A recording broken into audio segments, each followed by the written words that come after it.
সম্মানিত উপস্থিতি, আমরা শাবান মাস অতিক্রম করছি আর অল্প কয়েকদিন পর আমরা বছরের সর্বশ্রেষ্ঠ মাস রমাদানুল কারীমকে ইস্তেকবাল করতে যাচ্ছি। আলহামদুলিল্লাহ। রমাদানের এই মাস হচ্ছে গোটা বছরের সবচেয়ে সম্মানিত, ফজিলতপূর্ণ, বরকতময় এবং মর্যাদা সম্পন্ন মাস। বছরের মধ্যে 12টি মাস রয়েছে। এই 12টি মাসের মধ্যে রমাদান মাস ছাড়া অন্য কোন মাসের নাম আল্লাহ তাআলা তার এই 30 পারা কোরআনুল কারীমের ভিতরে কোথাও স্পেসিফিক করে উল্লেখ করেননি। কোরআনের ভিতরে মুহররম মাসের নাম পাবেন না, সফর মাসের নাম পাবেন না, রবিউল আউয়াল, রবিউল থানি, জামাদিউল আউয়াল, জামাদিউল থানি, যুলকাদা, যুলহজ্জা, অর্থাৎ রমাদানের মাস ছাড়া অন্য কোন মাসের কথা কোরআনুল কারীমের ভিতরে আল্লাহ তাআলা স্পেসিফিক করে উল্লেখ করেননি। কিন্তু আল্লাহর কাছে রমাদান মাসের ইজ্জত, রমাদান মাসের সম্মান আর মর্যাদা এত বেশি, এই রমাদান মাসের কথা রব্বুল আলামিন কোরআনুল কারীমের ভিতরে স্পেসিফিক করে এভাবে বললেন, শাহরু রমাদানাল্লাযী উনজিলা ফীহিল কুরআন হুদাল লিন-নাসি ওয়া বায়িনাতিন মিনাল হুদা ওয়াল ফুরকান। আল্লাহ তাআলা বললেন, রমাদানের মাস এটি হচ্ছে সেই মাস যে মাসে নাযিল হয়েছে আল্লাহর কিতাব কুরআন। রমাদান মাসের কথা আল্লাহ তাআলা কোরআনুল কারীমের ভিতরে স্পেসিফিক করে বলেছেন। এই মাসের ইজ্জত, এই মাসের সম্মান আল্লাহ নিতে দিয়েছেন। সুবহানাল্লাহ। রমাদান মাসের সম্মান, রমাদান মাসের মর্যাদা আল্লাহর কাছে এত বেশি। বুখারীর বর্ণনায়, মুসলিমের বর্ণনায় হাদিস বর্ণিত হয়েছে, বিশ্বনবী সাল্লাল্লাহু আলাইহি ওয়াসাল্লাম বলেছেন, ইদা জাআ রমাদান ফুতিহাত আবওয়াবুল জান্নাহ ওয়া গুলিকাত আবওয়াবুল জাহিম ওয়া সুফিদাতিশ শায়াতিন। বিশ্বনবী সাল্লাল্লাহু আলাইহি ওয়াসাল্লাম বলেছেন, এই রমজান মাসের সম্মান, রমজান মাসের মর্যাদা আল্লাহর কাছে এত বেশি, এই মাসের যখন আগমন হয়, এই মাসের সম্মানে রব্বুল আলামিন জান্নাতের সমস্ত দরজাগুলো খুলে দেয় আর জাহান্নামের সমস্ত দরজাগুলো আল্লাহ বন্ধ করে দেয়। ওয়াসুফিদাতিশ শায়াতিন, আর অভিশপ্ত শয়তানকে শৃঙ্খলিত করে দেওয়া হয়, বন্দী করে ফেলা হয়। কেউ বলতে পারে, হুজুর আপনারা তো বলেন যে রমজান মাসে শয়তানকে শিকলবন্দি করা হয়, শয়তানকে আটকে ফেলা হয়, এরপরেও রমজান মাসে কিছু মানুষ শয়তানি করে কেন? শয়তান তো দুই প্রকার, মিনাল জিন্নাতি আল্লাযী ইউওয়াসওয়িসু ফী সুরুরিন নাস, মিনাল জিন্নাতি ওয়ান নাস। মানুষের অন্তরে যে শয়তানগুলো প্ররোচনা দেয়, এই শয়তানগুলো হচ্ছে দুই প্রকার। কয় প্রকার? যে শয়তানকে শিকলবন্দি করে রাখার কথা বলা হয়েছে সেটা তো জিন শয়তান। মানুষ শয়তানগুলো তো ছাড়াই থাকে। আর শয়তানকে বন্দী করা হলেও এই 1 মাস শয়তান না হয় বন্দী থাকে, কিন্তু বাকি 11 মাস তো শয়তান জেলখানার বাইরে থাকে। ওই 11 মাস মানুষকে যে ধোঁকা দেয়, এর একটা প্রভাব দিয়ে রমজান মাসেও পড়ে। রমজান মাসে শয়তানের শয়তানি বন্ধ হলেও যে সকল মানুষ তার নিজের শয়তানি বন্ধ করতে পারবে না, এটা জিন শয়তানের চাইতে আরো বড় শয়তান। শয়তানও আফসোস করে, আল্লাহ কেন যে তুমি আমাকে শয়তান বানিয়েছো, সে তো আমার চেয়ে আরো বড় শয়তান হয়ে গিয়েছে। কারণ রমজান মাসে আমার শয়তানি বন্ধ, কিন্তু তার শয়তানি চালু আছে। রমজান মাসেও যারা নিজেদেরকে অন্যায় থেকে, অপকর্ম থেকে দূরে রাখতে পারে না, সেই লোকটা ইবলিসের চাইতে আরো বড় শয়তান। সেই ইবলিসের বস, সেই ইবলিসের কি বস? ইবলিসের উচিত তার কাছ থেকে ট্রেনিং নেয়া। কারণ রমজান মাসে ইবলিসও শয়তানি করার সাহস করে না। যে লোকটা রমজান মাসে শয়তানি করার সাহস করে, ইবলিসের উচিত গিয়ে ওই লোকের কাছে ট্রেনিং নেওয়া। সম্মানিত ভাইয়া, এই রমজান মাস আল্লাহ তাআলার কাছে সবচেয়ে সম্মানিত মাস, সবচেয়ে মর্যাদা সম্পন্ন মাস। এই মাসটি আল্লাহ তাআলা দিয়েছেন যেন আমরা নিজেদেরকে পবিত্র করতে পারি, নিজেদেরকে পরিশুদ্ধ করতে পারি। রমজান মাসের সম্মান মর্যাদা বেশি, এটা আপনারা সবাই জানেন, ছোটবেলা থেকেই আপনারা শুনে আসতেছেন। রমজান মাসের সম্মান আর মর্যাদার ব্যাপারে আমার কথা বলার উদ্দেশ্য নয়। এই রমজান মাসকে কিভাবে কাজে লাগাতে হবে, রমজান মাসকে কিভাবে ইফেক্টিভ করতে হবে, আজকে সে ব্যাপারে আমরা কোরআন এবং সুন্নাহ থেকে কিছু কথা বলবো ইনশাআল্লাহ। আল্লাহ তাআলা যেন আমাদেরকে শেষ পর্যন্ত ধৈর্য ধরে শোনার এবং আমাদের বাস্তব জীবনে কথাগুলো মেনে চলার, আমল করার তৌফিক দান করেন। আমরা সবাই বলি আমিন। রমজানের মাস হচ্ছে ক্ষমার মাস, মাগফিরাতের মাস। এই মাসটি এসেছে গুনাহ থেকে বান্দাদেরকে পবিত্র করার জন্য। এই মাসটি যেন আপনার জন্য দুর্ভোগের কারণ না হয়, এই মাসটি যেন আপনার জন্য হতাশার কারণ না হয়। রমাদান মাস আসলো, আবার চলে গেল, কিন্তু আপনি নিজেকে গুনাহ থেকে পবিত্র করতে পারলেন না। সেই রকম সেরকম লানতপ্রাপ্ত, গজবপ্রাপ্ত বান্দাদের মধ্যে নিজেদেরকে শামিল করা যাবে না। বুখারীর বর্ণনা, মুসলিমের বর্ণনা, রাসূল করিম সাল্লাল্লাহু আলাইহি ওয়াসাল্লাম লানত করেছেন তার উপরে। তিনি বলেছেন রাগিমা আনফু আবদিন, রাগিমা আনফু আবদিন, রাগিমা আনফু আবদিন। ওই লোকটার নাম ধুলায় দূষিত হয়ে যায়, ওই লোক ধ্বংস হয়ে যায়, ওই লোক লানতপ্রাপ্ত হয়ে যায়। সাহাবারা বললেন ইয়া রাসূলুল্লাহ সাল্লাল্লাহু আলাইহি ওয়াসাল্লাম, আপনি কার কথা বলছেন, আপনি কাকে লানত দিচ্ছেন? আল্লাহর নবী বললেন দাখালা আলাইহি রমাদান ফালাম ইউগফার লাহু, আমি ওই লোকের কথা বলছি যেই লোক রমজান মাস পেল, আর রমজান মাস পেয়ে নিজের গুনাহ থেকে সে পবিত্র হতে পারলো না। ওই লোকটা ধ্বংস হোক, ওই লোকটার উপরে আমার লানত, ওই লোকের উপরে গজব করুন। নাউযুবিল্লাহ। আমার বাবারা, আমার ভাইয়েরা, কত রমজান আমাদের জীবনে আসলো আর গেল। প্রশ্ন হলো এই রমজানটি কি সত্যিকারের যেভাবে কাজে লাগানোর কথা সেভাবে আমরা কাজে লাগাতে পেরেছি কিনা? রমজান তো আসে আর চলে যায়, কিন্তু রমজানকে যেভাবে কাজে লাগানোর কথা ছিল সেভাবে কি আমরা কাজে লাগাচ্ছি? নাকি শুধু সাহারি খেয়ে ইফতারের আগ পর্যন্ত উপাস থেকে এই 30 দিন কাটিয়ে দিই? অনেক রোজাদার তো এমন আছে উপাস থেকে এই 1 মাস কাটায়, রমজানের মূল শিক্ষা সে তার জীবনে অর্জন করতে পারেনি।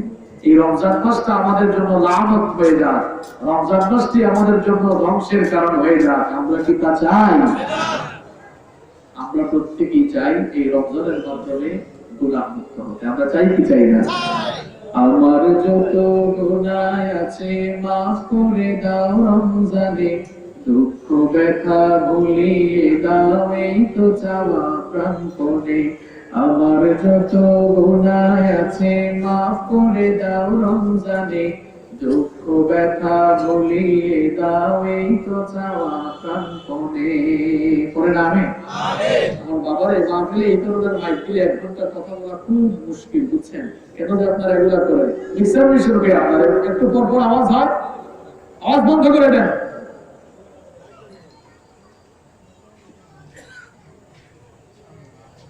মাহফিলে আসলে 1 ঘন্টা কথা বলতে হয়, বুঝতে পেরেছেন? এরকম মাইক দিয়ে 5-7 মিনিট জুড়ে জুড়ে বক্তব্য দেওয়া যায়।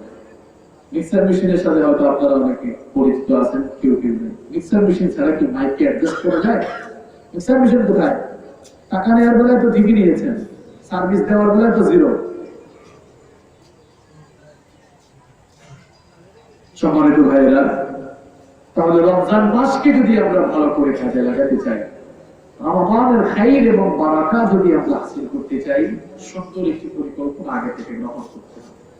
আপনারা একটু বুঝে শুনে জবাব দেন তো, আপনাদের বাড়িতে গুরুত্বপূর্ণ কোনো মেহমান আসলে, মেহমান আসার আগে আপনারা প্রস্তুতি নেন নাকি মেহমান আসলে প্রস্তুতি নেন? মাশাআল্লাহ, খুব সুন্দর জবাব দিয়েছেন আপনারা। আপনার বাড়িতে গুরুত্বপূর্ণ কোনো মেহমান আসলে আপনি আগে থেকেই ওদের সবাইকে বলেন এই ঘর পরিষ্কার করো, সুন্দর বেডশিট বিছাও, রুমটাকে ফিট করে রাখো। আপনি বাজারে দৌড়ান মেহমানের জন্য, আপনি খাবার দাবার কেনা শুরু করে দেন। যাবতীয় প্রস্তুতি আমরা মেহমান আসার আগে গ্রহণ করি না পরে? রমাদানের মাস হচ্ছে বছরের সবচাইতে সেরা মাস, সবচাইতে শ্রেষ্ঠ মাস, সবচাইতে মুবারকপূর্ণ মাস। আমার বাবারা, আমার ভাইরা এদিকে তাকান। এই যদি কনসেন্ট্রেশনের অবস্থা হয়, কেমনে বুঝবেন আপনারা? এই জায়গায় বোমা ফুটলেও এখন তাকানো যাবে না। যদি আপনি কথাগুলো বাড়িতে নিয়ে যেতে চান, নিজের মধ্যে ধরে রাখতে চান, রমাদানের মাস হচ্ছে বছরের সবচাইতে মুবারক মাস। রমাদানের মাস হচ্ছে বছরের সবচাইতে শ্রেষ্ঠ মাস। রমাদানের মাস হচ্ছে বছরের সবচাইতে সেরা মাস। এই মাসটিকেও যদি আপনি যথাযথভাবে কাজে লাগাতে চান, রমজান আসার আগে প্রস্তুতি নিবেন নাকি রমজান শুরু হলে প্রস্তুতি নিবেন? রমাদান মাস আসার আগেই প্রস্তুতি নিতে হবে। এজন্য একটি কথা বলা হয়, the plan is half of the work. পরিকল্পনা হচ্ছে কাজের অর্ধেক। একটি সুন্দর এবং নিখুঁত পরিকল্পনার উপরে কাজের সফলতা অনেকাংশেই নির্ভর করে। আপনার প্রস্তুতি যত সুন্দর হবে, আপনার প্ল্যানিং, আপনার পরিকল্পনা যত সুন্দর হবে, সেই কাজটা তত বেশি ভালো, তত সফল এবং সার্থক হবে। আমাদের দেশে রমজান মাসকে সামনে রেখে আমরা যে প্রস্তুতিগুলো নেই, এটি অত্যন্ত দুঃখজনক এবং আফসোসের একটি ব্যাপার। দেখেন, রমজানকে সামনে রেখে বিভিন্ন শ্রেণীর, বিভিন্ন ক্যাটাগরির মানুষরা কিভাবে প্রস্তুতি নেয়। রাজনৈতিক দলের প্রস্তুতি একরকম, মিডিয়ার প্রস্তুতি একরকম, আমজনতার প্রস্তুতি একরকম, বাণিজ্য মন্ত্রণালয়ের প্রস্তুতি একরকম, আবার ম্যাগাজিন পত্রিকাওয়ালাদের প্রস্তুতি একরকম, এক একজনের প্রস্তুতি এক এক রকম। এরকম দেখেন আপনারা রমজান মাসকে সামনে রেখে পলিটিক্যাল পার্টি, রাজনৈতিক দলসমূহের প্রস্তুতি হলো, যেহেতু রমজান মাসে তারা সভা সমাবেশ, মিছিল, মিটিং করতে পারে না, এই জন্য রমজান মাসে তো যে কোনো উপায়ে রাজনৈতিক কর্মসূচি বাস্তবায়ন করা দরকার। এই জন্য রমজান মাসে তারা ইফতার পার্টির নাম করে তাদের রাজনৈতিক কর্মসূচি চালায়। এই জন্য রমজান আসার আগেই প্রত্যেক পার্টি পরিকল্পনা শুরু করে দেয়, কোন দিন কাদের সাথে ইফতার করবে, কোন দিন কোন জায়গায়, কোন মেনু, কোন ভেন্যুতে ইফতার হবে, সব তারা আগে থেকে প্রস্তুত করে রাখে। এটি হচ্ছে রমাদানকে উপলক্ষ করে রাজনৈতিক দলের প্রস্তুতি। রমাদানকে উপলক্ষ করে মিডিয়াও প্রস্তুতি নেয়। মিডিয়ার প্রস্তুতি রমজানকে সামনে রেখে মিডিয়ার প্রস্তুতি হয় দুই রকম। জোরে কম তো কয় রকম? একটা হয় পজিটিভ, আরেকটা নেগেটিভ। পজিটিভটা কি? বেশ কিছু টেলিভিশন চ্যানেল রমজান মাসে তারা ইসলামিক প্রোগ্রাম প্রচার করবে, সম্প্রচার করবে। এই জন্য রমজান আসার আগেই তারা রেকর্ডিং শুরু করে। দেখেন না, PHP কোরআনের আলো, তারপর ইসলামী সঙ্গীতের অনুষ্ঠান, বিভিন্ন আলেম ওলামাদের কে এনে তারা ইসলামিক বিভিন্ন প্রোগ্রামের আয়োজন করে রমজানকে সামনে রেখে তাদের প্রস্তুতি, রমজান মাসে এই অনুষ্ঠানগুলো সম্প্রচার করতে হবে। এই হচ্ছে মিডিয়ার পজিটিভ প্রস্তুতি। নেগেটিভ আরেকটা প্রস্তুতি আছে, সেটা কি বলবো? রমজানের পর যেহেতু ঈদ আসতেছে, এই জন্য এই রমজানের ঈদকে কেন্দ্র করে তারা কোন নাটক কোন দিন দেখাবে, কোন ফিল্ম কোন দিন দেখাবে, প্রথম দিন কোনটা, দ্বিতীয় দিন কোনটা, কোন টাইমে কোনটা, আগে থেকেই তাদের প্রস্তুতি এটা শুরু হয়। রমজানের আরো 1-2 মাস আগে থেকে। এটা হচ্ছে রমজানকে সামনে রেখে মিডিয়ার প্রস্তুতি। সরকারের বাণিজ্য মন্ত্রণালয়ের প্রস্তুতি থাকে রমজান মাসে যেন খাদ্যের কোনো অভাব দেখা না দেয়। এজন্য বাণিজ্য মন্ত্রণালয় রমজান আসার আগে থেকেই খাবার দাবার আমদানি শুরু করে। আপনার দেখলে মনে হয় রমজান আসলে এসেছি দেশের মানুষ খাওয়ার জন্য, তাই না? আপনারা তো ঠিক বলতেন, আপনারা একটু বাজারে দৌড়ান। এই হচ্ছে বাণিজ্য মন্ত্রণালয়ের প্রস্তুতি। ম্যাগাজিন আর পত্রিকা বানানোর একটা প্রস্তুতি। রমজান মাসে ইফতার পাতা বানায়, আবার ঈদের পরে কোন সংখ্যা, তাদের ঈদ সংখ্যা যে বের করবে আগে থেকেই তারা একটা প্রস্তুতি শুরু করে। এই হচ্ছে ম্যাগাজিন আর পত্রিকাওয়ালাদের প্রস্তুতি। রমজানকে সামনে রেখে ব্যবসায়ী ভাইদেরও প্রস্তুতি আছে। কাপড়ের দোকানের প্রস্তুতি একরকম, আবার ভ্যারাইটি বিস্কুট, আমরা যে কাঁচামাল মুদিমাল যেখান থেকে কিনি তাদেরও প্রস্তুতি আর একরকম। কিছু কিছু ব্যবসায়ীরা সিন্ডিকেট করে আগে থেকেই অতিরিক্ত খাদ্য গুদামজাত করে রাখে, যেন রমজান মাস আসলে পরে দাম বাড়ানো। এটা আমার দেশে মনে হয় নাই বলে। এরাবিয়ান কান্ট্রি গুলোতে দেখা যায় রমজান মাস আসলে পণ্যের দাম কমে আর আমার দেশে হায় হায় হায়। এ তো আজীব অবস্থা। ব্যবসায়ীরা রমজানকে সামনে রেখে যদি এইরকম নাপাকি প্রস্তুতি নেয়, আল্লাহর কসম ভাই, আপনি রাসূল কারীম সাল্লাল্লাহু আলাইহি ওয়াসাল্লামের লানত প্রাপ্ত হয়ে যাবেন। আল্লাহর নবী বলেছেন, এই ধরনের ধোঁকাবাজি ছেড়ে দাও, মানুষকে কষ্ট দেওয়া ছেড়ে। কাপড়ের দোকানওয়ালা, তাদের তো প্রস্তুতি রমজানের আগে শুরু হয়, ঈদ তো আসতেছে, এজন্য তারাও তাদের দোকান পাট নিয়ে ব্যস্ত হয়ে পড়ে। এই হচ্ছে ব্যবসায়ী ভাইদের প্রস্তুতি। আপনাদের প্রস্তুতি কেমন? আপনাদের প্রস্তুতি হলো বাসায় বউকে বলেন রমজান তো আসতেছে, একটা লিস্ট বানাও। লম্বা লিস্ট করেছে, চাল, ডাল, বেসন, পেঁয়াজ, মরিচ, সয়াবিন তেল, তিল তেল কত লাগবে সব রেডি করে রেখেছে। আপনারাও রমজান মাসের আগে দৌড়ান, বাজারে দৌড়ান খালি যে রমজান আসছে তাড়াতাড়ি বাজার করে ফেলি।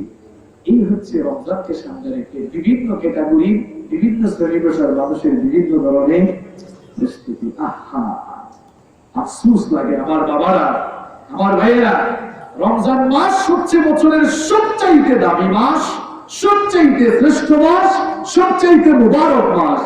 এই মাসটিকে আল্লাহ তাআলা দিয়েছেন আপনার নিজের জীবন সংশোধনের জন্য, নিজের জীবন পবিত্র করার জন্য, পরিশুদ্ধ করার জন্য। এই মাসটিকে সামনে রেখে কোথায় একটি সুন্দর পরিকল্পনা নেওয়া দরকার ছিল, একটি সুন্দর প্ল্যানিং করা দরকার ছিল, একটি পূর্ণাঙ্গ যথাযথ প্রস্তুতি নেওয়া প্রয়োজন ছিল। আপনি প্রস্তুতি না নিয়ে, প্ল্যানিং না করে, এই হাবিজাবি কাজ কারবার করে আপনি সময় পাস করছেন। এটা আমাদের জন্য খুব দুঃখজনক। রমাদানুল খাইর বারাকা যদি আমরা হাসিল করতে চাই, রমজান আসার আগেই সুন্দর একটি প্রস্তুতি নিতে হবে। রাসূল কারীম সাল্লাল্লাহু আলাইহি ওয়াসাল্লাম বলেছেন, তাবরানীর বর্ণনা, ইন্নাল্লাহা ইউহিব্বু ইযা আমিলা আহাদুকুম আমালান আন ইউদখিলাহু। আল্লাহ রাসূল সাল্লাল্লাহু আলাইহি ওয়াসাল্লাম বলেছেন, যখন কোন বান্দা কোন কাজ সুন্দরভাবে, সুচারুভাবে, যথাযথভাবে সম্পূর্ণ করে, আল্লাহ তাআলা ওই কাজটাকে পছন্দ করেন। সুবহানাল্লাহ। রমজান মাসটাকে যদি আমরা সুন্দরভাবে, যথাযথভাবে কাজে লাগাতে চাই, রমজান মাস আসার আরো মাত্র 12 থেকে 13 দিন বাকি আছে। এই রমজান মাসকে কাজে লাগাতে হলে ভালো করে প্রস্তুতি নিতে হবে। একটা সুন্দর উদাহরণ দিয়ে আমরা মূল আলোচনায় ঢুকে যাই। আমার বাবার, আমার ভাইয়েরা, এই যে আজকের এই মাহফিল আয়োজন হলো, এই মাহফিল আয়োজনের জন্য মাহফিল কমিটি অনেক কষ্ট করেছে। এই যে প্যান্ডেল তারা বানিয়েছে, আমি আসার পরে যদি তারা প্যান্ডেল বানানো শুরু করতো, মাইক লাগানো শুরু করতো, তাহলে কি এখানে আর মাহফিল হতো? কি করেছে তারা? 20-25 দিন আগে পোস্টার বানিয়েছে, পোস্টার লাগিয়েছে, প্রচার প্রচারণা চালিয়েছে। হয়তো 2-4 দিন আগে প্যান্ডেলের কাজ শুরু হয়েছে। একটা মাহফিলকে কেন্দ্র করে নানামুখী পরিকল্পনা, নানামুখী প্রস্তুতি গ্রহণ করা হয়। আপনার প্রস্তুতি এবং পরিকল্পনা যত সুন্দর, আপনার মাহফিল বাস্তবায়ন তত সুন্দর। রমজান মাস আমাদের সামনে সমাগত। রমজান আসার আগে যত সুন্দর প্রস্তুতি নেবেন, যত সুন্দর পরিকল্পনা গ্রহণ করবেন, আপনার রমজান তত বেশি সাকসেসফুল হবে ইনশাআল্লাহ। রমজান মাসকে আপনারা কাজে লাগাতে চান তো? কারা কারা কাজে লাগাতে চান না হাত তুলেন। দেখছেন, কমান্ডারের কমান্ড শোনার আগেই কাম শুরু। রমজান মাসকে আমি বলেছি কারা কারা কাজে লাগাতে চান না। আপনারা কি কাজে লাগাতে চান না? লাগাতে চান তো সবাই? আমার বাবারা, আমার ভাইয়েরা, কে যে কখন আমরা দুনিয়া থেকে চলে যাব আমরা কেউ জানি। গত বছরের রমজান মাসে আপনাদের এলাকায় অনেক মানুষ আপনাদের সাথে ছিল না? এদের মধ্যে কেউ কেউ দুনিয়া ছেড়ে চলে গেছে, এরকম কি আছে? আগামী বছরের রমজান আমরা পাবো কি পাবো না আমরা কি জানি? কারণ আমরা হঠাৎ করে দুনিয়া থেকে চলে যেতে পারি। চোখের পলকে আমরা লাশ হয়ে যেতে পারি। চোখেরই পলকে তুমি হতে পারো লাশ, চিরতরে বন্ধ হবে তোমার নিঃশ্বাস। চোখেরই পলকে তুমি হতে পারো লাশ, চিরতরে বন্ধ হবে তোমার নিঃশ্বাস। হবে এলান তোমারই নাম মসজিদের মাইকে, বাড়িওয়ালা নাই রে, বাড়ি নাই রে দুনিয়াতে, বাড়িওয়ালা নাই রে, বাড়ি নাই রে দুনিয়াতে, বাড়িওয়ালা নাই রে, বাড়ি নাই রে দুনিয়াতে, বাড়িওয়ালা নাই রে, বাড়ি নাই রে দুনিয়াতে। ঠিক কিনা? এই বাড়িওয়ালা থাকবে না। আপনি যে নিজেকে বাড়িওয়ালা পরিচয় দেন, এই বাড়ি আমার, বাড়ি থাকবে, বাড়িওয়ালা থাকবে। চোখের পলকে আপনি লাশ হয়ে যেতে পারেন, হঠাৎ আপনার নিঃশ্বাস বন্ধ হয়ে যেতে পারে। আমাদের লাইফের কোনো guarantee? Every soul will take the test of death. প্রত্যেক প্রাণীকে মরণের স্বাদ আস্বাদন করতে হবে। যেহেতু আমরা দুনিয়া থেকে চলে যাব, আর কে কখন যাব আমরা জানি। দেখেছেন, এখন আমরা ডিজিটাল যুগে বাস করি। বাংলাদেশে বসে গোটা পৃথিবীর খবর এখন নেওয়া যায় কি যায় না? বাংলাদেশে বসে গোটা পৃথিবীর খবর নেওয়া গেলেও আমরা কেউ জানি না আমাদের কার জন্য কাপড়ের কাপড় এসে দোকানে রেডি হয়ে আছে। জানেন আপনারা? কেউ জানি না। হঠাৎ করে গায়ে কাপড়ের কাপড় লেগে যেতে পারে। এই জন্য আমার বাবারা, আমার ভাইয়েরা, রমজান মাসে কোনো আমাদের সামনে সমাগত, আগে দোয়া করে নিচ্ছি আল্লাহ তাআলা যেন রমজান পর্যন্ত আমাদেরকে পৌঁছিয়ে দেন। হয়তো আর জীবনে কোনো রমজান না পেতে পারে। এই রমজানটাকে কাজে লাগাতে হলে সুন্দর একটি প্রস্তুতি আগে থেকে নিতে। রমজানের আগেই তো মাহফিলটা হবে। আজ 12টি বিষয় আপনাদেরকে সবক দিয়ে যাবে। এই 12টি বিষয় মাহফিলে আজকের মাহফিল থেকে নিয়ে যান, তাহলে এই মাহফিল সার্থক সফল, আমাদের রমজানও সফল এবং সার্থক হবে ইনশাআল্লাহ। রমজানকে কারা কারা কাজে লাগাতে চান হাত তুলে আল্লাহকে দেখান তো ইনশাআল্লাহ। আল্লাহ হাতগুলো কবুল করে। আমিন।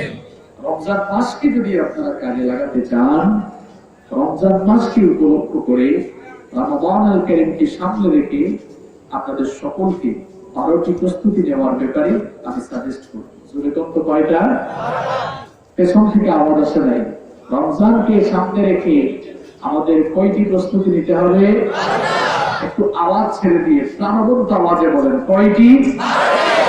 এই 12টি প্ল্যান, 12টি পরিকল্পনা, 12টি প্রস্তুতি যদি আমরা নিতে পারি, ইনশাআল্লাহ এই বছরের রমাদান একটি শ্রেষ্ঠ রমাদান হবে আমাদের জন্য ইনশাআল্লাহ।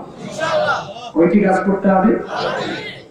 অনেক ভাইদের কাছে স্মার্টফোন আছে, স্মার্টফোনে নোট করার একটা অপশন আছে না? এই 12টি পয়েন্ট নোট করে নিয়ে যান। যাদের স্মরণশক্তি ভালো, মুখস্থ করে নিয়ে যান। এই 12টি পয়েন্ট মুখস্থ করে আজকের মাহফিল থেকে যাওয়া যাবে তো ইনশাআল্লাহ? পেছন থেকে আওয়াজ আসে নাই, পারবেন তো ইনশাআল্লাহ? রমজানকে সামনে রেখে আমরা কয়টি কাজ করব? কতটি প্রস্তুতি নিব? নাম্বার 1 শুরু হচ্ছে। এবার ভালো করে শুনুন। নাম্বার 1, 1 নাম্বার প্রস্তুতি হলো আল্লাহ তাআলার কাছে বেশি বেশি দোয়া করা, তিনি যেন দয়া করে আমাদেরকে রমজান পর্যন্ত পৌঁছিয়ে দেন। আমিন।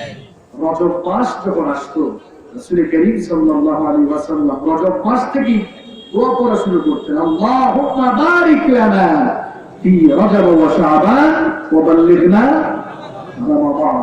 এই দোয়াটি আপনাদের অনেকের মুখস্থ আছে না? এই দোয়াটির অর্থ কি? এই দোয়াটির অর্থ হচ্ছে, আল্লাহুম্মা, হে আমাদের রব, বারিক লানা ফি রজব ওয়া শাবান, রজব এবং শাবান মাসকে আপনি আমাদের জন্য বরকতময় করে দিন, ওয়া বাল্লিগনা রমাদান, আর দয়া করে আপনি আমাদেরকে রমজান পর্যন্ত পৌঁছিয়ে দেন। আর আসতে বলেন আমিন। রমজানকে সামনে রেখে আমাকে আপনাকে 1 নাম্বার যে কাজ করতে হবে, দোয়া করতে হবে। দোয়া করতে হবে, রেগুলারই দোয়া করবেন, আল্লাহ আমার হায়াত যদি শেষ হয়ে থাকে একটু দয়া করেন আমার উপরে, আপনি রমজান পর্যন্ত আমাকে পৌঁছান, রমজানের বরকত দিয়ে আমাদেরকে ধন্য করেন। বিখ্যাত তাবেঈ মুআল্লা ইবনে ফজল রাহিমাহুল্লাহ তিনি বলেছেন, নবী করিম সাল্লাল্লাহু আলাইহি ওয়াসাল্লামের সাহাবীরা রমজান আসার 6 মাস আগে থেকেই দোয়া শুরু করতেন তারা যেন রমজান পর্যন্ত পৌঁছে যান। আল্লাহু আকবার। আর রমজান মাস শেষ হওয়ার পরে বাকি 5 মাস তারা দোয়া করতেন, আল্লাহ রমজানে যে আমলগুলো করেছি সেগুলো আপনি কবুল করে নেন। আমিন। রমজান আসার আগে 6 মাস দোয়া করতেন কেন? যেন রমজান পর্যন্ত তারা পৌঁছান, আয়াত পান। তাহলে রমজান আসার আগে 6 মাস দোয়া করলেন, এরপরে রমজান শুরু হলো, 6 আর 1 কত হইল? বাকি আছে কয় মাস? বাকি 5 মাস কিসের দোয়া? আমল কবুল হওয়ার। সুবহানাল্লাহ। তার মানে হচ্ছে সাহাবীদের আমল ছিল 12 মাসই দোয়ায় কাটতো। আপনার 12 মাস কোন দিকে কাটে? আপনার খালি ব্যবসায়িক ধান্দায়, রাজনীতির ক্ষমতা, কে কত উপরে যাবেন, কে কত টাকা কামাবেন, কে কি করবেন, এগুলা নিয়ে ব্যস্ত। আর নবীজির সাহাবীরা কি করতেন? রমজান মাস আসার 6 মাস আগে থেকেই দোয়া শুরু, আল্লাহ রমজান দেন, রমজান আমাদেরকে পৌঁছান, রমজান পর্যন্ত আয়াত দেন।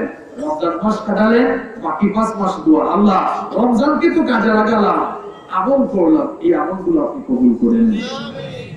তাহলে রমজান মাসকে কাজে লাগানোর জন্য রমাদানকে উপলক্ষ করে আমরা প্রত্যেকেই এক নাম্বার যে প্রস্তুতি গ্রহণ করব, সবাই একটু আওয়াজ করে বলেন তো সেই প্রস্তুতিটি কি?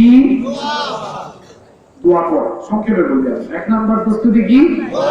কার কাছে দোয়া করা? এক নাম্বার পয়েন্ট কি বলে থাকবে নাকি ভুলে যাবেন? আচ্ছা, এক নাম্বার কেন? রমাদান মাসকে কাজে লাগানোর জন্য, রমাদানের খাইর এবং বারাকা হাসিল করার জন্য আমরা দুই নাম্বার যে প্রস্তুতি নিব সেটি হচ্ছে বেশি বেশি তাওবা এবং ইস্তেগফার করে নিজেকে ক্ষমা লাভের যোগ্য বানাবো। কারণ আমরা সবাই জানি রমজান মাস হচ্ছে মাগফিরাতের মাস, ক্ষমার মাস, মুক্তির মাস। এই মাসে পাপী তাপীদেরকে মুক্তি দেন কে? আল্লাহ। আসতে বলবেন না, এই মাসে পাপী তাপীদেরকে মুক্তি দেন কে? আল্লাহ তাআলার কাছ থেকে মাগফিরাত পেতে হলে, ক্ষমা লাভ করতে হলে নিজেকে আগে ক্ষমার যোগ্য বানাতে হবে। আর এই জন্য বেশি বেশি তাওবা ইস্তেগফার করে, রমজান আসার আগেই তাওবা ইস্তেগফার করে নিজেকে পরিশুদ্ধ করে ফেলতে হবে। আমার ভাইয়েরা, আমরা প্রত্যেকেই অনেক সময় শয়তানের পরিচয় ছোটখাটো ভুল করে ফেলি। কারণ শয়তান আমাদের চির দুশমন। শয়তান আমাদের বন্ধু নাকি দুশমন? আরো যদি বলেন, শয়তান আমাদের দুশমন। শয়তানের বয়স আমাদের চেয়ে কম না বেশি? শয়তানের বুদ্ধি আপনাদের চেয়ে কম না বেশি? দেখছেন অবস্থা? বুদ্ধি তো পাতনা, বয়সেও বড়, বুদ্ধিতেও। সে সব সময় আমাদেরকে দিয়ে গুনাহ করাতে চায়।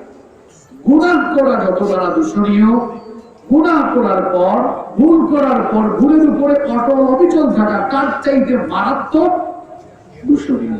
গুনাহ বান্দা করতে পারে, কিন্তু গুনাহ করে ভুল করতে থাকা এটা শয়তানের স্বভাব। আর ভুল করে ভুলের উপরে অটল অবিচল না থাকা এটা কার স্বভাব? আদমের স্বভাব। এটা হচ্ছে মানুষের স্বভাব। শয়তান ভুল করেছিল। শয়তানের নাম হচ্ছে ইবলিস। শয়তানের নাম কি? আপনারা ইবলিসকে চিনেন? এই ইবলিস ছিল সমস্ত ফেরেশতাদের সর্দার। আল্লাহু আকবার। বুঝতে পেরেছেন কথা? আল্লাহ তাআলার যত ফেরেশতা রয়েছে সকল ফেরেশতাদের উপরে যার মর্যাদা ছিল তার নাম কি ছিল? আল্লাহর ইবাদত বন্দেগী করে সে এত উপরে চলে গিয়েছিল। সে একটি মারাত্মক ভুল করেছিল। ওই ভুল করার পর ভুলের জন্য লজ্জিত হয়ে তাওবা করে নাই, মাফও চায় নাই। এই জন্য ফেরেশতার সর্দার থেকে হয়ে গেল শয়তানের। আমাদের সবার বাবা, পৃথিবীর সমস্ত মানুষের বাবা, নামটা কি? আদম আলাইহিস সালাম। তিনিও একটি মারাত্মক ভুল করেছিলেন, কিন্তু ভুল করার পর তিনি ইবলিসের মতো অহংকার করেন নাই, ভুলের উপরে অটল থাকেন নাই, লজ্জিত হয়ে অনুতপ্ত হয়ে তাওবা করে মাফ চাইলেন কার কাছে? তার মর্যাদা বাড়লো না কমলো?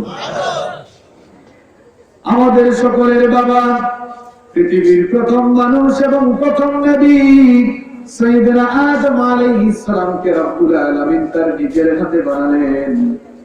আদম আলাইহিস সালামকে রব্বুল আলামিন তার নিজের হাতে বানানোর পর জ্ঞান এবং যোগ্যতার সকল দিক থেকে তাকে শ্রেষ্ঠত্ব দিলেন। এরপরে সাইয়েদনা আদম আলাইহিস সালামকে আল্লাহ তাআলা ফেরেশতাদের সামনে হাজির করলেন। ফেরেশতাদের সামনে হাজির করে সকল ফেরেশতাদেরকে অর্ডার করলেন, তোমরা আমার বানানো আদমকে সাজদা দাও। ইবলিস ছাড়া বাকি সকল ফেরেশতারা আদম আলাইহিস সালামকে সাজদা দিল। আল্লাহ তাআলা ইবলিসকে জিজ্ঞেস করলেন, কি ব্যাপার ইবলিস, কি হলো তোমার? সকল ফেরেশতারাই তো আমার আদেশ মেনে আদমকে সাজদা দিল, কিন্তু তুমি কেন সাজদা দিলে না? ইবলিস তখন অহংকার করে বলল, খালাকতানি মিন নার ওয়া খালাকতাহু মিন তুরাব।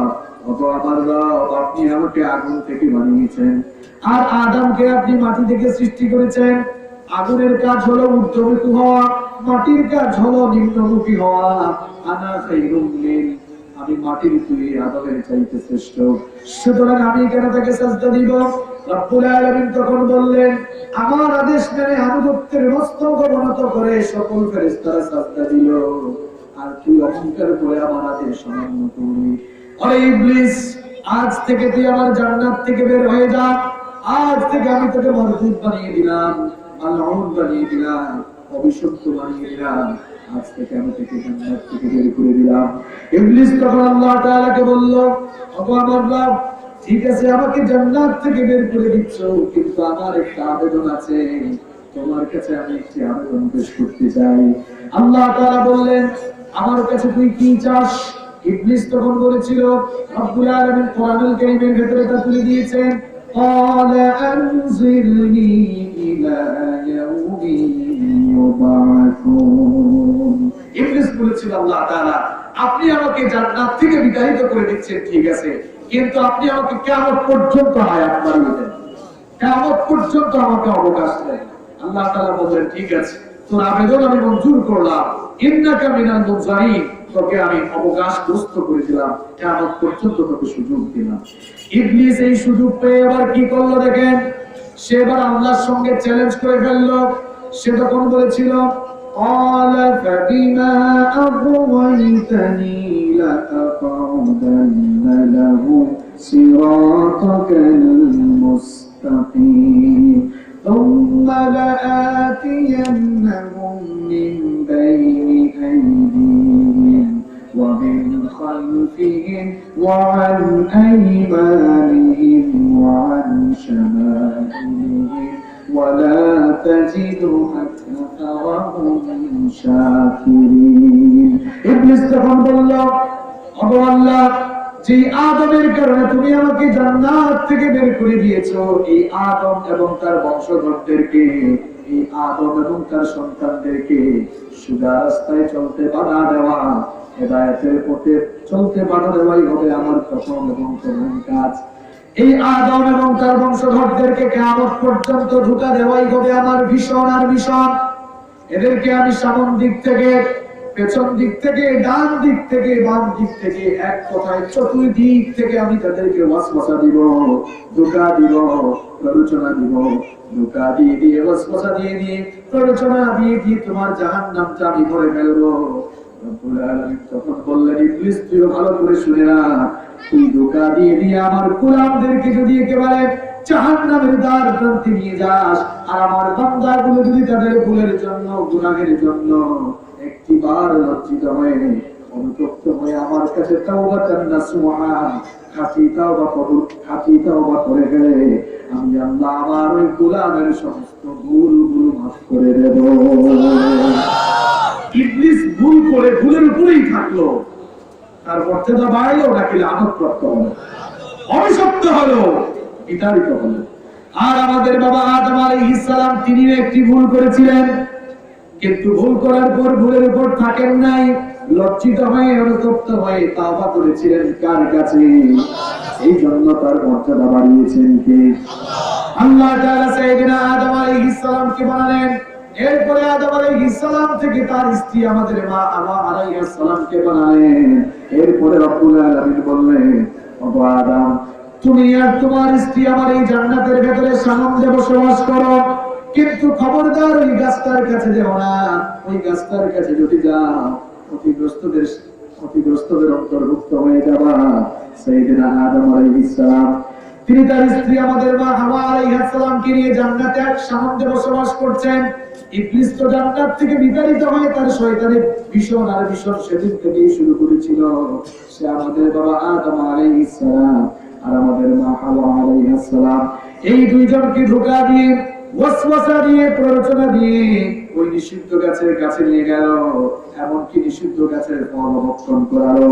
আল্লাহ তাআলার এই আইন অমান্য করার কারণে বাবা আদম আলাইহিস সালাম এবং মা হাওয়া আলাইহিস সালামকে রব্বুল আলামিন জান্নাত থেকে বের করে দুনিয়াতে পাঠিয়ে দিলেন।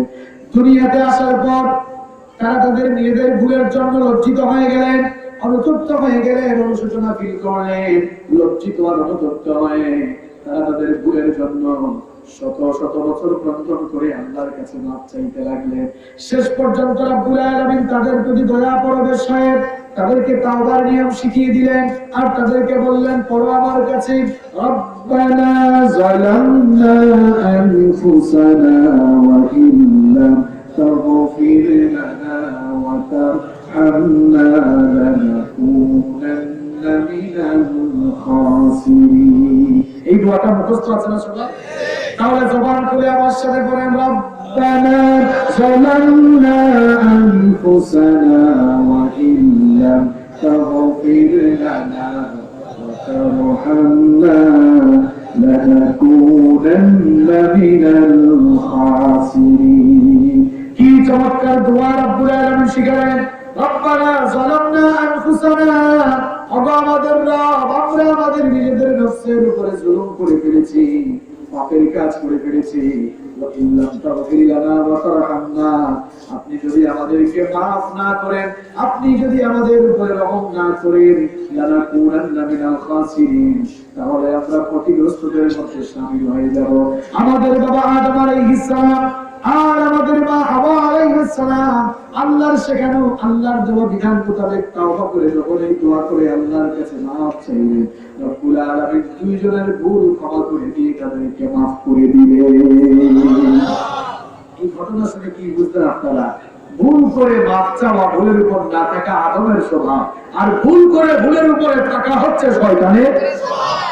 রমজান মাস সামনে, এই মাসটাকে যথাযথভাবে কাজে লাগাতে হলে আল্লাহর প্রিয় বান্দাদের মতো তওবা করে নিজেকে পরিশুদ্ধ করে ফেলতে। নবীজির আমল কোথায় ছিল আর আমার আপনার আমল কোথায় আসবে কেন? আমার নবী প্রতিনিয়ত রেগুলার তওবা করতেন কার কাছে? বুখারী শরীফের হাদিস, আল্লাহর নবী বলছেন, ওয়াল্লাহি, আল্লাহর কসম, ইন্নী লাআস্তাগফিরুল্লাহ ওয়া আতুবু ইলাইহি ফিল ইয়াওমি আকতারা মিন 70 মাররা। আল্লাহর নবী বলছেন, আল্লাহর কসম, আমি তো নবী, নবী হওয়ার পরেও রেগুলার আমি আল্লাহর কাছে 70 বারের বেশি তওবা করি। আরো আসতে বলেন সুবহানাল্লাহ। এটি বুখারীর বর্ণনা। মুসলিম শরীফের অন্য হাদিসে আল্লাহর নবী বলেছেন, ইন্নী আতুবু ইলাইহি ফিল ইয়াওমি মিআতা মাররা। আমি তো নবী, নবী হওয়ার পরেও রেগুলার আল্লাহর কাছে 100 বার তওবা করি। সুবহানাল্লাহ, আল্লাহু আকবার। নবীজির জীবনে গুনাহের কি কোনো ছিটে ফোঁটা আছে? গুনাহের কোনো ছিটে ফোঁটা নাই। জন্ম থেকে নিয়ে ওফাত পর্যন্ত, নবুয়তের আগেও মাসুম, নবুয়তের পরেও, যেই নবীজির জীবনে গুনাহের দাগ নাই, গুনাহের ছিটে ফোঁটা নাই, তিনি রেগুলার 70 বারের বেশি 100 বার তওবা করেন আল্লাহর কাছে। আমরা তার পাপী উম্মত, সেকেন্ডেই হয়তো আমরা গুনাহ করে ফেলি। রেগুলার কতবার তওবা করেন আল্লাহর কাছে? নিজের বিবেককে প্রশ্ন করুন। এটা কোন জীবন আমরা কাটাচ্ছি? আমরা দুনিয়া পাওয়ার জন্য কত ব্যাকুল হয়ে গিয়েছি, অথচ দুনিয়া আমরা পাবো না, দুনিয়া আমাদের সঙ্গে খেয়ানত করবে। এটাই হচ্ছে পৃথিবীর সবচাইতে বস্তুনিষ্ঠ, অলঙ্ঘনীয় এবং অনিবার্য মহাসত্য। পৃথিবীতে থাকার জন্য যত যাই করি, পৃথিবীতে থাকতে পারবো না। আমার ভাইরা, রমজানকে যদি কাজে লাগাতে চাই, তাহলে তওবা ইস্তেগফার বেশি বেশি করে রমজান আসার আগে নিজেকে পরিশুদ্ধ বানাতে ফেলতে হবে, যেন রমজান মাসে আল্লাহর ক্ষমা আমরা পেতে পারি। তওবা করার জন্য কোনো হুজুরের কাছে যাওয়া লাগবে না। তওবা কবুলের জন্য 5টা শর্ত আছে। কয়টা শর্ত? সবাই বলেন, কয়টা শর্ত? পেছন থেকে আওয়াজ আসে নাই, কয়টা শর্ত? অনেকে আমরা এটা জানি না। তাওবা কবুলের এই 5টি শর্ত, আপনার তাওবা কবুল হওয়ার জন্য এই 5টি শর্ত পূরণ না হলে আপনি মরার আগ পর্যন্ত তওবা করবেন, কিন্তু আপনার তাওবা আল্লাহ কবুল করবেন। 1 নাম্বার মুখস্থ করে দেন শুনে। 1 নাম্বার হলো, আপনি যে একজন গুনাহগার, আপনি একজন পাপিষ্ঠ লোক, আপনি গুনাহ করে ফেলেছেন। 1 নম্বরে স্বীকৃতি দিবেন কার কাছে? স্বীকার করবেন, আল্লাহ আমি গুনাহগার, আমি পাপী, আমার মতো পাপী টাপী নাই। দেখেন সিরিয়ালি বুঝেন, তাওবা কবুল হওয়ার জন্য 5টি শর্ত। 1 নাম্বার হচ্ছে নিজেকে পাপী হিসেবে স্বীকৃতি দেওয়া কার কাছে? আল্লাহর কাছে। 2 নাম্বার হচ্ছে আপনি যে পাপগুলো করেছেন, গুনাহগুলো করেছেন, লজ্জিত হওয়া, অনুতপ্ত হওয়া, যে আমি যা যা করেছি এর জন্য আমি নিজেই অনুতপ্ত, নিজেই লজ্জিত। আল্লাহ, আমার এই গুনাহগুলোর জন্য আমি লজ্জিত হয়ে তোমার কাছে ক্ষমা করছি। তাহলে 2 নম্বর কাজ হলো নিজের ভুলের জন্য, পাপের জন্য কি হওয়া? অনুতপ্ত হওয়া, লজ্জিত হওয়া। 3 নম্বর হলো এবার এই গুনাহের জন্য ইস্তেগফার করে আস্তাগফিরুল্লাহ পড়ে, আস্তাগফিরুল্লাহ আল্লাযী লা ইলাহা ইল্লা হুয়াল হাইয়ুল কাইয়্যুম ওয়া আতুবু ইলাইহি, অথবা সাইয়্যিদুল ইস্তেগফার করেন। অর্থাৎ ইস্তেগফারের দোয়াগুলো করে করে আল্লাহর কাছে এবার মাফ চাইবেন, আল্লাহ আপনি আমাকে। 4 নম্বর শর্ত হলো এই পাপ আপনি আর করবেন না, সেকেন্ড টাইম আর পাপে জড়াবেন না। ওয়াদা করা কার সাথে? কার সাথে? মনে রাখতেছেন তো? 1 নাম্বার নিজেকে পাপী হিসাবে স্বীকৃতি দেওয়া, 2 নাম্বার পাপের জন্য লজ্জিত বা অবতপ্ত, 3 নাম্বার পাপের জন্য আল্লাহর কাছে মাফ চাওয়া, 4 নাম্বার আর পাপ করব না। ওয়াদা করা কার সাথে? আল্লাহর সাথে। নাম্বার 5 নাম্বারটি হচ্ছে খুব বেশি সেনসিটিভ, এটি বলবো। এই জিনিসটার কারণে অনেকের তওবা কবুল হয় না। মানে কবুল হতে হতে একেবারে জায়গা মতো দিন। দেখেন না, ফুটবল খেলেন, একেবারে বলটা নিয়ে সামনে গিয়েছে, পারের কাছে গিয়ে দেখা যায় কাছে লাগাতে পারে, এমনই অবস্থা। তওবা কবুলের 5 নাম্বার শর্ত হলো হক 2 প্রকার। হক কয় প্রকার? হক 2 প্রকার। একটা হচ্ছে হকুল্লাহ, আল্লাহর হক, আরেকটি হচ্ছে হকুল ইবাদ, বান্দার হক। আপনি যে তওবা করছেন, আল্লাহর হক নষ্ট করলেন। আল্লাহর হক কি? নামাজ। এটা কার হক? নামাজ পড়েন কার জন্য? রোজা রাখেন কার জন্য? আল্লাহর হক সংশ্লিষ্ট কোন বিষয় যদি আপনি জীবনে লঙ্ঘন করেন, অমান্য করেন, এটি তো তওবা করে আল্লাহর কাছে ক্ষমা চাইলে মাফ করে দিতে পারেন কি? কিন্তু আপনি যে হকুল ইবাদ নষ্ট করেছেন, বান্দার হক, একটু ক্ষমতা পেয়ে আপনি যে মানুষের জায়গা জমি দখল করলেন, আপনি যে দোকানপাটে চাঁদাবাজি করলেন, টেন্ডারবাজি করলেন, আপনি যে জনগণের হক মেরে খাইলেন, আপনি যে সমাজের হক নষ্ট করলেন, অনেক মানুষের উপরে জুলুম করলেন, এই হক এটা তো বান্দার সাথে সংশ্লিষ্ট। সংশ্লিষ্ট ব্যক্তি যতক্ষণ না মাফ করবে কিংবা ওই লোকটার হক তার কাছে যতক্ষণ না ফিরিয়ে দিবেন, কাবা ঘরের ইমামের কাছে গিয়ে তওবা করলো, এর মতো জালিম, এর মতো হক নষ্টকারী তওবা আল্লাহ কোনোদিন কবুল করবেন না। বান্দার হক কত গুরুত্বপূর্ণ বিষয়। হাজী সাহেব প্রত্যেক বছর হজ করেন, ওমরায় যান, মানুষের হক মেরে দিয়েছিলেন, মানুষের এবার জুলুম করেছেন, হয় ওই লোকটার কাছে গিয়ে মাফ চাইবেন, সে আপনাকে ক্ষমা করবে, অথবা তার হক তার কাছে। যদি 2টা কাজ না করেন, কিয়ামতের দিনও জান্নাত নসিব হবে এরা আটকে ফেলবে। বলবে আল্লাহ এরা কোথায় দেন আপনি জান্নাত? এ তো আমার জায়গা জমি দখল করছে, জুলুম করেছে আমার উপরে। মানুষের উপরে জুলুম এটা মস্ত বড় অন্যায়। মানুষের হক নষ্ট করলে আপনি ওই মানুষগুলো মাফ না করলে কিংবা তার হক তার কাছে ফিরিয়ে না পেয়ে আপনি ছাড়া পাবেন না। তাহলে তওবা কবুলের কয়টা শর্ত? 5টা। এই 5টি শর্ত পূরণ করে তওবা করে ফেললে আপনার তওবা কবুল করবেন কে? আল্লাহ। আসুন রমজানকে সামনে রেখে এই 5টি শর্তের আলোকে তওবা করে নিজেদেরকে পবিত্র বানাবো আমরা ইনশাআল্লাহ। রমজানকে সামনে রেখে আমরা কয়টি প্রস্তুতি নিব? কষ্ট হচ্ছে না তো? কষ্ট হচ্ছে না তো? 12টি বলছি কয়টা? 2টা। 1 নাম্বারটা কি? বেশি বেশি দোয়া করা।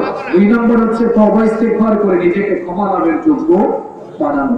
নাম্বার 3 নাম্বার হচ্ছে রমাদানের একটি কাউন্টডাউন এখন থেকে শুরু করা। যুবক ভাইরা তো কাউন্টডাউন করছো তাই না? হিসাব নিকাশ শুরু করে দেওয়া। কোন একটি জিনিসের হিসাব নিকাশ যখন বেশি হয়, এর প্রতি মানুষের আগ্রহ, উৎসাহ, উদ্দীপনা বাড়ে না কমে? যারা ফেসবুক চালান, পারলে মাঝে মাঝে স্ট্যাটাস দিবেন রমজানের আর 12 দিন, রমজানের আর 10 দিন, 7 ঘন্টা 13 মিনিট 15 সেকেন্ড। এই যে আপনি একটা বার্তা দিচ্ছেন, একটা মেসেজ দিচ্ছেন, একটা পোস্ট করছেন ফেসবুকে, এটা অনেকে দেখে কি দেখে না? তাহলে রমজানের প্রতি মানুষের আগ্রহ, উদ্দীপনা, উৎসাহ বাড়বে না কমবে? সবাই ভাববে বুঝছি রমজান মাস চলে এসেছে, রমজানের প্রতি মানুষের উৎসাহ, আগ্রহ আরো বাড়বে। আমি নিজেই তো আমার অফিসিয়াল পেজকে আপনারা যারা ফলো করেন, আপনারা দেখবেন কয়েকদিন পর আমি নিজেও আমার অফিসিয়াল পেজে পোস্ট করি রমজানের আর এতদিন। যুবক ভাইরা মাঝে মাঝে দেওয়া যাবে তো? কাউন্টডাউন শুরু করেন যে রমজানের আর 12 দিন বাকি, 11 দিন বাকি। আপনি যদি হিসাব নিকাশ শুরু করেন, দেখেন না ঈদ আসার আগে মানুষেরা কি হিসাব নিকাশ, ঈদের আর 5 দিন, ঈদের আর 4 দিন। একটা জিনিস নিয়ে যখন হিসাব নিকাশ মানুষ করে বোঝা যায় যে এটার প্রতি গুরুত্ব মানুষের বাড়ে না কমে? তাহলে রমজানকে সামনে রেখে আমরা প্রত্যেকেই রমজানকে কাজে লাগানোর জন্য 3 নম্বর প্রস্তুতি নিব।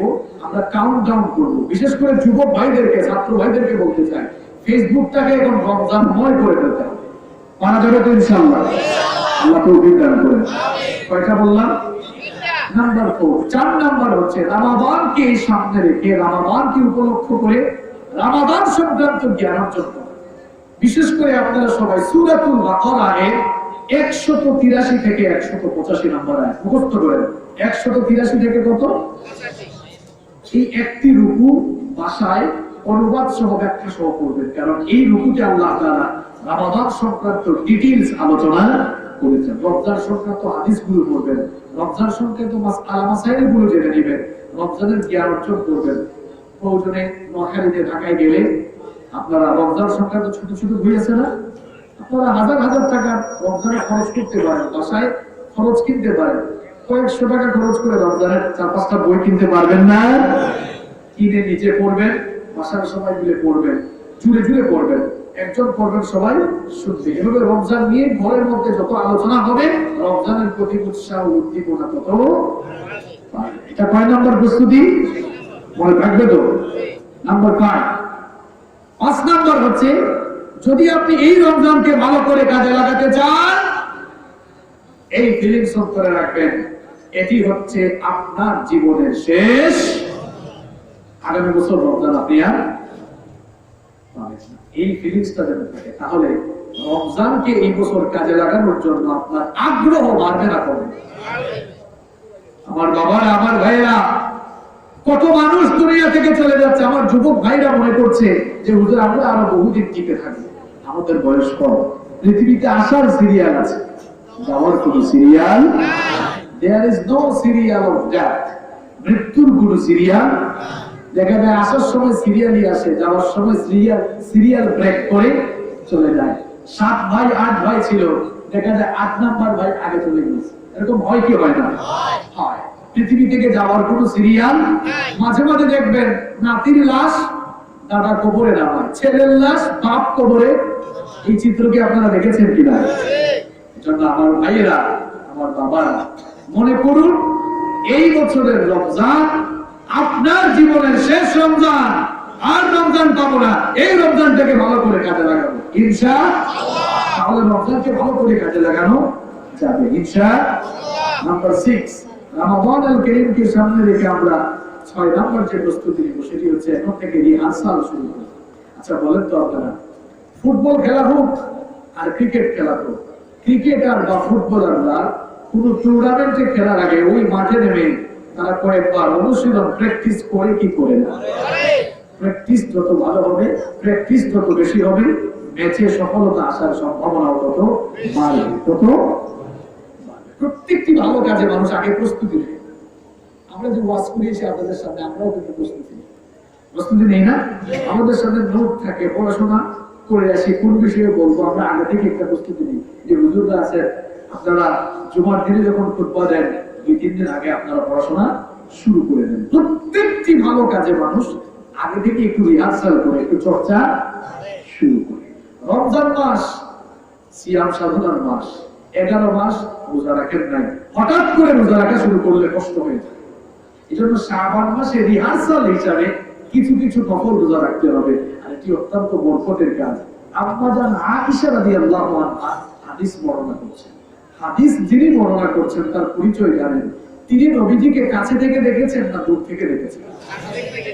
তিনি নবীজিকে যতটা কাছ থেকে দেখেছেন, নবীজিকে এত কাছ থেকে কেউ আর দেখার সুযোগ নাই। তিনি হাদিস বর্ণনা করছেন, তিনি বলছেন নবীজি শাবান মাসে যত বেশি রোজা রাখতেন, অন্য কোন মাসে এত বেশি নফল রোজা রাখতেন। তিনি বলছেন কানা ইয়াসুমু শাবানা কুল্লাহ ওয়া কানা ইয়াসুমু শাবানা ইল্লা কালিলা। তিনি বলছেন নবীজি এমন হতো যে শাবানের প্রায় পুরো মাসই রোজা রেখে ফেলতেন, মাঝে মাঝে কয়েকদিন ছাড়া প্রায় পুরো শাবান মাসে তিনি কাটাতেন। একজন সাহাবী, তার নাম হচ্ছে উসামা ইবনে যায়েদ রাদিয়াল্লাহু আনহু। তিনি আল্লাহর নবীকে জিজ্ঞেস করলেন, ওগো আল্লাহর নবী, শাবান মাসে কেন আপনি এত বেশি নফল রোজা রাখেন? আল্লাহর নবী তখন বললেন, তালিকা শাহরুন তুরফাউ ফীহিল আমালু ইলা রাব্বিল আলামিন। আমার সাহাবী উসামা ইবনে যায়েদ, শোনো, এই মাসটি হচ্ছে সেই মাস, এই মাসে রব্বুল আলামিনের কাছে বান্দার বার্ষিক আমলনামাগুলো ফেরেশতারা পেশ করে। আমাদের আমলনামা আল্লাহর কাছে 3টি পদ্ধতিতে 3টি সময়ে পেশ করা হয়। কয়টা পদ্ধতিতে? আপনারা অনেকে কোম্পানিতে চাকরি করেন, অনেকে অনেক প্রতিষ্ঠানে চাকরি করেন, দেখবেন কিছু প্রতিষ্ঠানে কাজের দৈনিক রিপোর্ট দিতে হয়, কিছু প্রতিষ্ঠানে সাপ্তাহিক দিতে হয়, কিছু প্রতিষ্ঠানে মাসিক, ষান্মাসিক, আবার বার্ষিক রিপোর্টও। আমরা যে দুনিয়ায় কাজ কারবার করি এগুলো সব রেকর্ড করে রাখার দায়িত্ব দেওয়া হয়েছে ফেরেশতাদেরকে। আর ফেরেশতারা আমাদের এই কাজ কারবার, আমাদের আমলনামা, আমাদের কাজগুলোর রিপোর্ট আল্লাহর কাছে কয়টা সময় পেশ করে? যেরকম কয়টা? 1 নম্বর হচ্ছে রেগুলার আমলের হিসাব দেওয়া হয়, 2 নম্বর হচ্ছে সপ্তাহে 2 দিন সোমবার এবং বৃহস্পতিবার, 3 নম্বর হচ্ছে বার্ষিক রিপোর্ট দেওয়া হয়। এটা কোন মাসে দেওয়া হয়? কে বলতে পারবেন বার্ষিক রিপোর্টটা কোন মাসে দেওয়া হয়? ইয়েস, শাবান মাসে। এই মাসে আমাদের প্রত্যেকের 1 বছরের, গত 1 বছরের আমলনামা ফেরেশতারা আল্লাহর সাথে তুলে ধরবে। আল্লাহু আকবার। আল্লাহ নবী বললেন, ফাউহিব্বু আন ইউরফা আমালি ওয়া আনা সাইমুন। আমি পছন্দ করি আমার আমলনামা আল্লাহর সামনে যখন তুলে ধরা হবে আমি যেন তখন রোজাদার থাকি, কারণ রোজা হচ্ছে আল্লাহর পছন্দের একটি আমল। একটা উদাহরণ দিয়ে বোঝাবার জন্য, মনে করুন আপনি একটা কোম্পানিতে চাকরি করেন, অডিট করতে ঊর্ধ্বতন কর্মকর্তারা এসেছে, আপনি রেগুলার মনোযোগ দিয়ে কাজ করেন, কিন্তু যেদিন পরিদর্শনের জন্য এসেছে, এসে দেখলো আপনি সেদিন ফোন করতেছেন কাজ ছুঁয়া অন্য কিছু নিয়ে ব্যস্ত। বলেন পরিদর্শনে যারা আসছে আপনার প্রতি তাদের আন্তরিকতা বাড়বে না কমবে? কেন? আপনাকে এসে কাজে আর অডিট করতে এসে যখন আপনাকে দেখবে মনোযোগ দিয়ে কাজ করতেছে, আপনার স্যালারি আরো বাড়ার সম্ভাবনা, প্রমোশন হওয়ার সম্ভাবনা। আল্লাহ নবী ঠিক এই কথাই বলছেন, উসামা এই মাসে আমি এই জন্যই বেশি বেশি রোজা রাখি, এই মাসে তো আমলনামা আল্লাহর কাছে পেশ করা হয়, আমার আমলনামাটা আল্লাহ যখন দেখবেন তখন যেন আল্লাহ দেখেন যে আমি তখনও রোজাদার আছি, কারণ রোজার ব্যাপারে তো আল্লাহ বলেছেন আস-সাওমু লি, রোজা হচ্ছে আমার জন্য, ওয়া আনা আজজি বিহি, আর রোজাদারদের পুরস্কার আমি আল্লাহ আমার নিজের হাত দিয়ে দিই। সুবহানাল্লাহ। যারা পড়লেন না বাড়ি গিয়ে বলিয়েন আল্লাহ তাআলা বলছেন সমস্ত আমলের পুরস্কার ফেরেশতাদের হাতে দাও। মনে করুন এখানে আজকে যদি কোনো প্রতিযোগিতা হতো, এখন 1, 2, 3 first prize, second prize, third prize থাকতো, তো প্রথম পুরস্কারটা আপনারা কি প্রধান অতিথির হাত দিয়ে দেন না বিশেষ অতিথির হাত দিয়ে দেন? বুঝতে পেরেছি। এখন আল্লাহ তাআলা কিয়ামতের দিন আমাদের সমস্ত আমলের প্রতিদান ফেরেশতাদের হাত দিয়ে দেওয়া হবে পুরস্কার, কিন্তু একমাত্র ইবাদত ইল্লা সাওম, রোজা ছাড়া। আল্লাহ তাআলা বলছেন রোজা তো আমার জন্য, এই জন্য রোজাদারের পুরস্কার আমি আল্লাহ আমার নিজের হাত দিয়ে দিই। অন্য রিওয়ায়াতে এসেছে ওয়া আনা উজজা বিহি, রোজার পুরস্কার আমি কিছুই না, রোজার পুরস্কার আমি আল্লাহ নিজেই হয়ে যাব। এক বাদশা বিয়ে করছে 4টা, ঘটনা একটা শুনেন, কষ্ট হচ্ছে আপনাদের? এক বাদশা বিয়ে করছে কয়টা? 4টা। একদিন চার বউকে ডাকছে, দেখে বললো এই তোমরা আমার কাছে কে কি চাও বলো তো। প্রথম বউটা বলছে মহামান্য বাদশা আপনার তো অনেকগুলো রাজপ্রাসাদ আছে, একটা আমাকে দেন। তিনি বললেন যাও দিলাম। দ্বিতীয় বউকে বললেন কি তুমি কি চাও? দ্বিতীয় বউ বললো আপনি আমার কিছু ধন সম্পদ দিয়ে দিলাম। তৃতীয় বউ বললো তুমি কি চাও? সে বললো আমাকে কিছু জায়গা জমি দিয়ে দেন, দিলাম। 4 নম্বর বউকে বললেন কি ছোট বউ তুমি কি চাও? কয় আমি শুধুমাত্র আপনাকেই। বাদশা তো অবাক, তিনি সবাই তো কিছু কিছু চাইলো কিন্তু এত অন্য কিছু চাইলো না, আমারে চায়। মানেটা কি? বললেন তুমি অন্যদের মতো কোনো কিছু আমার কাছে চাও নাই কেন? আর চতুর্থ স্ত্রী ছোট বউ বললো মহামান্য বাদশা যাবো না, আপনার এই 3টা বউ 3টাই বোকা, আমি এদের মতো বোকা না।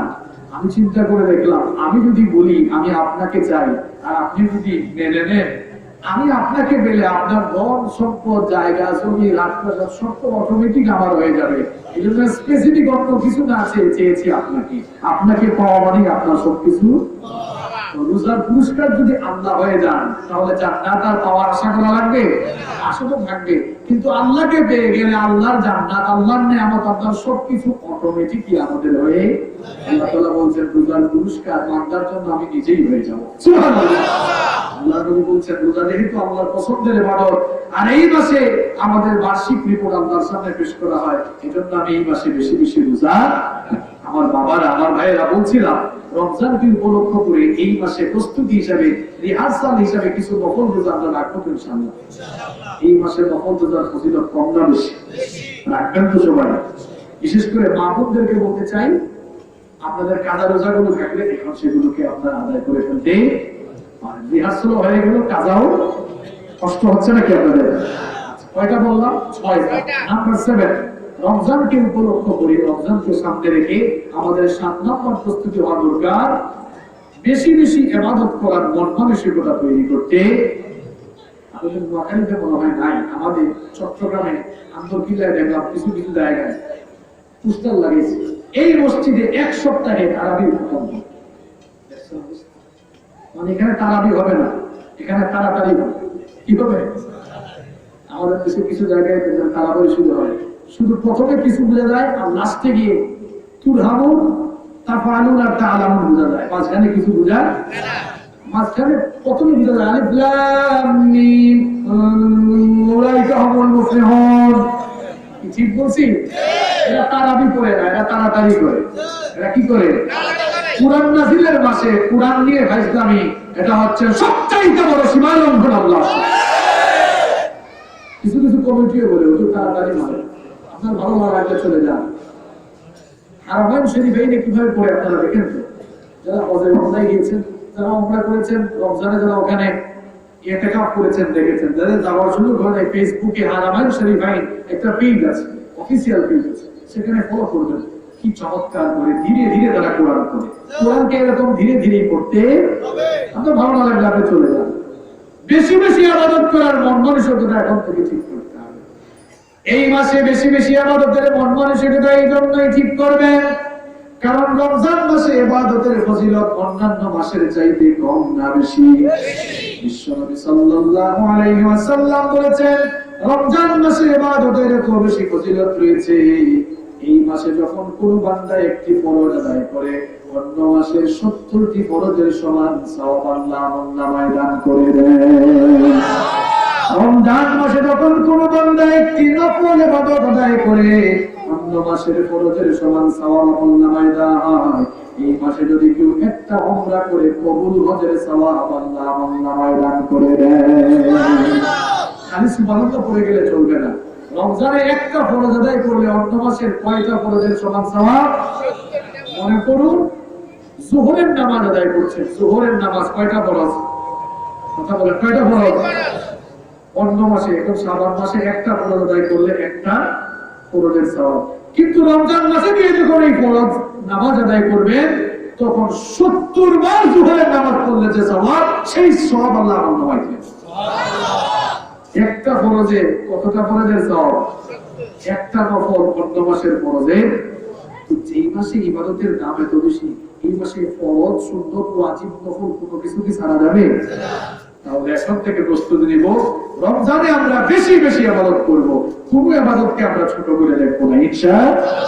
নাম্বার 8, রমাদানকে সামনে রেখে আমরা 8 নম্বর প্রস্তুতি নিব, গত বছরের যাদের কাজা এবং কাফারা রয়েছে, সেই কাজা এবং কাফারা আদায় করতে হবে। কারণ 1 বছরের কাজা কাফারা রেখে অন্য বছরের রোজা শুরু করা যায় না। কারো কাজা কাফারা থাকলে কাজা কাফারা গুলো আদায় করে ফেলতে হবে। মা বোনদের কাজা হয়ে থাকে, মা বোনদেরকে বলবো যে আপনারা আপনাদের কাজা রোজাগুলো রমজান শুরু হওয়ার আগে সম্পন্ন করে ফেলুন। এটি হচ্ছে রমজানকে উপলক্ষ করে আমাদের 8 নম্বর প্রস্তুতি। নাম্বার 9, রমাদানকে উপলক্ষ করে আমাদের 9 নম্বর যে প্রস্তুতি হবে, সেটি হচ্ছে এই রমজান মাসকে আমরা আত্মগঠনের মাস হিসেবে গ্রহণ করবো ইনশাআল্লাহ। রমজান মাস আল্লাহ দিয়েছেন নিজেকে তৈরি করার জন্য, প্রস্তুত করার জন্য। রমজানের একটি মাস ট্রেনিং গ্রহণের মাস। আচ্ছা বলেন তো আপনারা, ট্রেনিং গ্রহণ করার পর দায়িত্ব শুরু হয় না দায়িত্ব শেষ হয়? আমার কথা বুঝেন না আপনারা? ট্রেনিং নেওয়ার পরে মানুষ দায়িত্ব শুরু করে না দায়িত্ব শেষ করে? ট্রেনিং নিয়ে দায়িত্ব শুরু হয়। যেমন পড়াশোনা শেষ করে মানুষ চাকরি শুরু করে, ঠিক একইভাবে রমজানের একটি মাস তাকওয়া চর্চার মাস। একটি মাস তাকওয়া চর্চা করে বাকি 11টি মাসে এই তাকওয়ার প্রভাব যেন পড়ে, তাকওয়ার বাস্তবায়ন যেন ঘটে, এই জন্য রমজান মাস দিয়েছেন তিনি। সুতরাং রমজান মাসকে নিজের জীবন গঠনের মাস হিসাবে গ্রহণ করা লাগবে। নাম্বার 10 নম্বর হচ্ছে রমজান মাসকে সামনে রেখে সুন্দর একটি রুটিন তৈরি করবেন। যে সকল ছেলেরা পরীক্ষা A+ পায়, এসএসসি এইচএসসি তে যারা A+ পায়, আমি নিশ্চিত এদের পড়ার টেবিলে একটি সুন্দর রুটিন থাকে কিনা? আমার ছাত্র জীবনে দাখিল গেল, আলিফ গেল, অনার্স মাস্টার্স পুরো ছাত্র জীবনে রুটিন থাকতো টেবিলের সামনে, পড়ার টেবিলে। এই রুটিন অনুযায়ী আমরা পড়তাম। রুটিন অনুযায়ী পড়লে পরীক্ষায় ভালো ফলাফল করা যায়। কথা ভুল বললাম? রুটিন সুন্দর হলে আপনার পরীক্ষায় ভালো রেজাল্ট হওয়ার সম্ভাবনা। রমজানকে যদি আপনি কাজে লাগাতে চান, রমজান আসার আগেই প্ল্যান নেবেন, একটা রুটিন করবেন। আমি জানি না কয়জনে রুটিন করেন। আপনার তো একটা রুটিন থাকবে, একদম ড্রয়িং রুমে টানায় রাখবেন পোস্টারের মতো করে। কি রুটিন লিখবেন? এখানে কি লিখবেন? ঘুম থেকে উঠবো রাত 1টায়, ওযু করবো, নামাজে দাঁড়াবো 1টা 50-এ, নামাজ পড়বো 2টা 30 পর্যন্ত, 20 মিনিট কোরআন পড়বো, 2টা 50-এ সাহারি শুরু করবো, এরপরে নামাজে যাবো, নামাজ থেকে এসে ঘুমাবো, এরপরে কখন উঠবেন, কখন কি করবেন, কখন ব্রাশ করবেন, অফিসে যাবেন, ফিরবেন, নামাজ পড়বেন, কখন কোরআন তেলাওয়াত, কখন হাদিস পাঠ, কখন কি করবেন। অর্থাৎ রমজানের 24 ঘন্টা একটা সুন্দর রুটিন আপনার ঘরে থাকতে। যাদের ঘরে রুটিন থাকে এরা ভালো ছাত্র, যাদের ঘরে রুটিন নাই এরা কি ছাত্র? ফেল করা। এখন আপনি যদি রমজানকে ভালো করে কাটাতে চান, আপনার ঘরে রমজানের একটা রুটিন থাকার দরকার আছে না নাই? রমজান শুরু হওয়ার আর 12-13 দিন বাকি আছে। কারা কারা নিজের হাত দিয়ে সুন্দর করে একটি রুটিন লিখবেন? দেখে হাত তুলে দেখি। যারা পারবেন না হাত তুলে না, যারা করবেন হাত তুলে। আল্লাহ কবুল করেন। যারা হাত তুলেন নাই আপনারাও রুটিন করবেন ইনশাআল্লাহ। রমজান ভালো যাবে। একটা ভালো ছাত্র রুটিন করে পড়ে, এজন্য সে A+ পায়। আর যাদের রুটিন নাই তাদের পরীক্ষায় কি আসে? গুলালো। কি আসে? গুলালো। বুঝেন তো আপনারা? আপনারা গুলালো চান নাকি নাজাত চান? নাজাত চাইলে রুটিন করতে হবে ইনশাআল্লাহ। কয়টা বললাম? 10টা।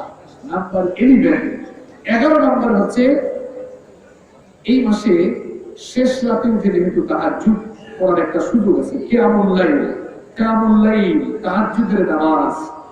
আফদালুস সালাতি বা'দাল ফারিদাতি সালাতুল লাইল। ফরজ নামাজের পরে আল্লাহর কাছে সবচেয়ে দামি নামাজ, সবচেয়ে পছন্দের নামাজ হচ্ছে রাতের নামাজ, কিয়ামুল লাইল অর্থাৎ তাহাজ্জুদের নামাজ। সুবহানাল্লাহ।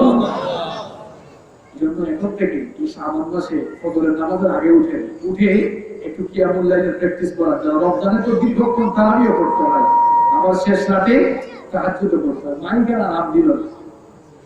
তো এজন্য এই মাসে একটু বেশি বেশি তাহাজ্জুদ করেন। তাহাজ্জুদ তো বলবেন পরে, আগে নিজেদের ফরজ নামাজ ঠিক করে আগে। মসজিদগুলো হাহাকার করে মুসল্লির কারণে। আপনার ফজর নাই, জোহর নাই, আসর নাই, মাগরিব নাই, ইশা নাই, 5 ওয়াক্তের নামাজ নাই। কেমন মুসলমান আপনি দাবি করে রাখেন? দাঁত ব্রাশ না করে লোক বলতেছে তার মুখ পরিষ্কার। কথাটা যৌক্তিক না অযৌক্তিক? কথা বলেন। দাঁত ব্রাশ না করে মুখ পরিষ্কার বলা যেমন অযৌক্তিক, নামাজ ছেড়ে দিয়ে প্রত্যেক দিন নিজেকে ইমানদার দাবি করা সম্পূর্ণ অযৌক্তিক। নামাজ পড়লে খুশি হয় কি? নামাজ ছাড়লে খুশি হয় কি? আপনি নামাজ ছেড়ে কারে খুশি করেন? কিছু কিছু মুসল্লি আছে সপ্তাহে একদিন জুমাবার আসে, প্রত্যেক দিন নামাজ পরিবর্তন। এক সপ্তাহ সমান কয় দিন? 7 দিন। 5কে 7 দিয়ে গুণ করেন তো 5-7 এই লোক 35 ওয়াক্তের মধ্যে শুধু জুমার দিনে নামাজে আসছে পরিবর্তন। আল্লাহকে খুশি করছে কয়বার? আর বাকি 34 বার খুশি করছে কারে? এভারেজ মেলান তো গড় মেলা। এই লোকটা সপ্তাহে সিংহভাগ সময় গোলামি করেছে না। কথা বলেন না কেন? আমি তো একেবারে অঙ্ক করে করে মিলাই দিচ্ছি।